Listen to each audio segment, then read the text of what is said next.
Hatua ya haraka ya vyombo vya usalama nchini Kenya ya kuwakamata watu waliokuwa wakihusishwa na jaribio la kumteka mwanaharakati wa haki za kibinadamu Shabaha Hamza imeibua hisia nzito na kuamsha mjadala mpana kuhusu usalama wa watetezi wa haki katika ukanda wa Afrika Mashariki. Tukio hilo liliibuka kama ishara ya nadra ya mamlaka za dola kuchukua hatua za haraka kulinda maisha ya mwanaharakati katika mazingira ambayo mara nyingi watetezi wa haki hukumbana na vitisho, hofu na hatari zisizoonekana mapema. Ndani ya mazingira hayo, pongezi zimetolewa na Rais wa Tanganyika Law Society Boniface Mwabukusi, ambaye ameelezea uamuzi huo kama hatua yenye uzito wa kipekee katika kulinda misingi ya haki ya demokrasia. Kwa mujibu wa mtazamo wake, hatua ya kuwakamata washukiwa hao haikuwa tu operesheni ya kawaida ya kiusalama, bali ilikuwa ni ujumbe mzito unaoonyesha dhamira ya kulinda haki za binadamu. Tukio hilo limeweka alama mpya katika namna serikali zinaweza kuchukua jukumu la kulinda wale wanaojitolea kusimama mstari wa mbele kutetea haki za wengine.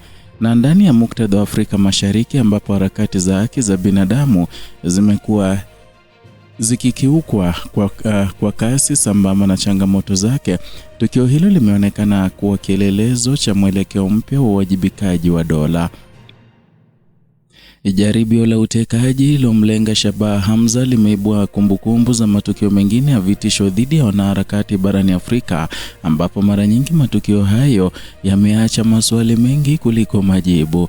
Wanaharakati wamekuwa wakihusika katika kufichua masuala nyeti yanayogusa utawala, uwajibikaji na haki za kijamii, hali inayomweka katika mazingira hatari. Katika hali hiyo, hatua ya vyombo vya usalama kukamata washukiwa imeonekana kama mabadiliko muhimu, kwani inaonyesha kuwa kuna uwezekano wa dola kuchukua jukumu la moja kwa moja kulinda haki za wale wanaopigania haki za wengine. Mwabukusi ameiona hatua hiyo kama somo muhimu kwa mataifa mengine, hususan nchi ya Tanzania, kuhusu umuhimu wa kuchukua hatua za haraka na madhubuti kulinda wanaharakati. Ameeleza kuwa wanaharakati si watu binafsi wanaotoa maoni, bali ni sehemu muhimu ya mifumo ya kijamii inayohakikisha uwajibikaji na kulinda maslahi ya umma.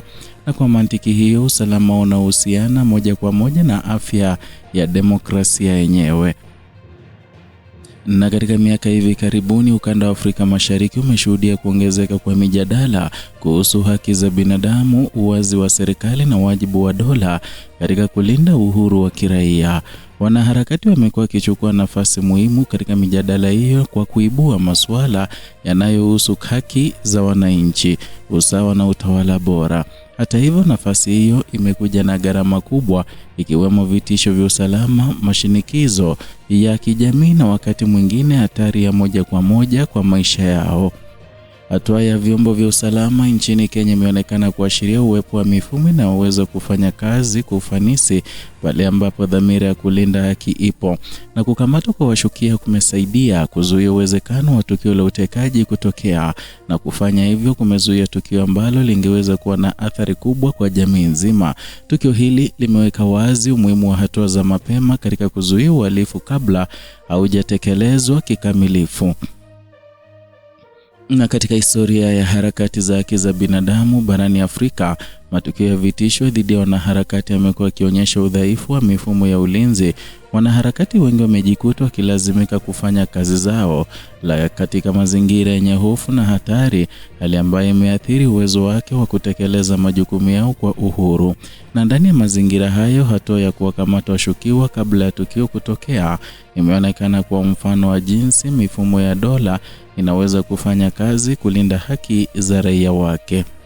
Mwabukusi ameweka wazi kuwa ulinzi wa wanaharakati ni sehemu muhimu ya kulinda demokrasia yenyewe, na bila uwepo wa sauti huru zinazoweza kuibua masuala ya kijamii na kisiasa, jamii hupoteza uwezo wake wa kujirekebisha na kujilinda dhidi ya dhuluma. Wanaharakati wanapolindwa, jamii nzima inalindwa, kwani uwepo wao unahakikisha kuwa haki na uwajibikaji vinaendelea kuwa sehemu ya mfumo wa utawala.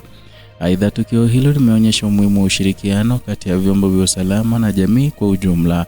Ushirikiano unahakikisha kuwa taarifa muhimu zinapatikana kwa wakati na hivyo kuwezesha hatua za mapema kuchukuliwa.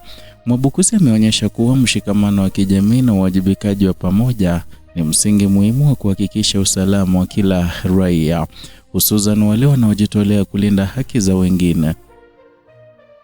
Na katika ngazi za kikanda, tukio hilo limeibua wito wa kuimarishwa kwa ushirikiano kati ya mataifa wanachama wa East African Community. Ushirikiano huu unahitajika ili kuhakikisha kuwa haki za binadamu zinalindwa kwa kiwango sawa katika nchi zote za ukanda huo. Wanaharakati mara nyingi hufanya kazi zinazovuka mipaka ya kijamii, na ni hali inayohitaji mifumo ya ulinzi inayoweza kufanya kazi katika kiwango cha kikanda. Na katika muktadha huo, hatua ya Kenya imeonekana kuwa ishara ya matumaini kwamba mifumo ya dola inaweza kufanya kazi kulinda haki za ubinadamu. Na tukio hilo limeonyesha kuwa kuna uwezekano wa kujenga mifumo imara ya ulinzi, mradi tuwe na dhamira ya kisiasa na uwajibikaji wa taasisi za dola. Na hii ni muhimu katika kuhakikisha kuwa wanaharakati wanaweza kufanya kazi zao bila hofu ya vitisho au madhara. Na kwa kawaida ama kwa muda mrefu, wanaharakati wamekuwa wakichukuliwa kama sauti za mabadiliko katika jamii. Wamekuwa wakichangia katika kuibua mijadala muhimu, kuhamasisha uwajibikaji na kulinda haki za watu walioko katika mazingira magumu. Na ndani ya mazingira hayo, ulinzi wao umekuwa si swala la mtu binafsi pekee, bali ni swala la maslahi ya jamii nzima. Hatua ya kumkamata washukiwa imeonyesha kuwa mifumo ya usalama inaweza kuwa chombo cha kulinda haki badala ya kuwa chanzo cha hofu. Na hii ni hatua muhimu katika kujenga imani kati ya wananchi na taasisi za dola. Imani hiyo ni msingi wa jamii yenye amani na utulivu, ambapo wananchi wanaweza kuishi na kufanya kazi bila hofu. Mwabukusi vile ameonyesha kuwa tukio hili linapaswa kuwa mkumbusho kwa mataifa yote ya Afrika Mashariki kuhusu wajibu wao wa kulinda haki za binadamu. Ameweka wazi kuwa bila ulinzi wa wanaharakati, juhudi za kujenga demokrasia imara zitakuwa katika hatari kubwa. Ulinzi wa wanaharakati ni ulinzi wa haki za wananchi wote. Na kwa mtazamo mpana zaidi, tukio hilo limeonyesha kuwa mapambano ya haki za binadamu bado yanaendelea, na kwamba mafanikio yanawezekana pale ambapo taasisi za dola zinachukua jukumu lao kwa uzito unaostahili. Kwa kukamatwa kwa washukiwa ni hatua moja, lakini pia ni ishara ya uwezekano wa kujenga mfumo imara zaidi wa ulinzi wa haki za binadamu. Na katika mazingira ambayo wanaharakati wamekuwa wakikumbana na changamoto nyingi, tukio hili limeleta matumaini mapya na limeonyesha kuwa haki inaweza kulindwa na kwamba mifumo ya dola inaweza kufanya kazi kwa maslahi ya wananchi. Ni ishara kwamba mapambano ya haki za binadamu yanaweza kuungwa mkono na taasisi za dola badala ya kukabiliwa na upinzani.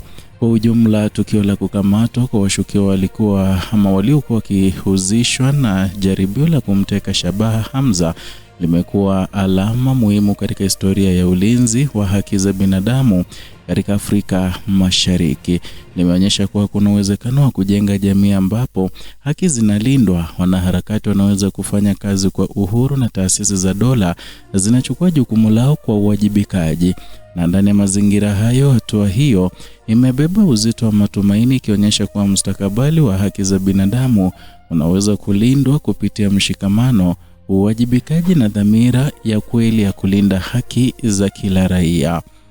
Ni hayo tuliokuandalia kutoka hapa Kenyascope, channel yako pendwa inayokuletea taarifa hizi pamoja na zingine kwa kina bila kupindisha. Zidi kuwa nasi na zidi kutusupport kwa kusubscribe, kulike na kushare video zetu.